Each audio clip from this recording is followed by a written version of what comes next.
just want to do a quick video on my sort of thoughts about this 4K player and the 4K movies. Now that I've owned the player for about 2 weeks, would I recommend this to people? I've had some people ask me on my channel whether or not they should get the player if they, say, have a television that doesn't have HDR.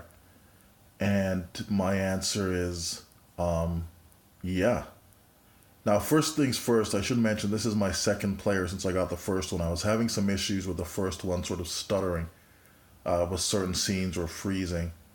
I thought at first maybe it was something that could be fixed with a software update, and I don't know, maybe it could have been, and I was going to hold on to it. But I decided when you invest this much into something, I wanted to make sure that it was working the way it should, and if it happened with a second one, then I would know it was more of a maybe a universal problem with the player that would be taken care of versus a particular problem I was having.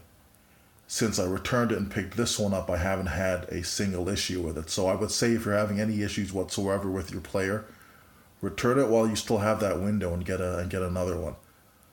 Now back to the player itself. I'd say if you have a 4K television set that will allow a native 4K signal to be sent through to it, this is definitely going to make your viewing better. Is it an evolutionary jump? Maybe not so much. You may want to stick with Netflix streaming and that kind of thing until these players lower in price. But I can tell you that even with just the difference in resolution, everything looks incredible. If you have a television set that has nanocrystals and maybe not necessarily has HDR like some of the Sony Triluminous television sets, this player is definitely worth it because Sony knows what they're doing with their TVs. Their processors generally do the work anyway, and it's going to look spectacular. And if you do have HDR, then to me it's a no-brainer. Like nothing has ever looked better, no matter whether I've streamed 4K through Netflix or YouTube.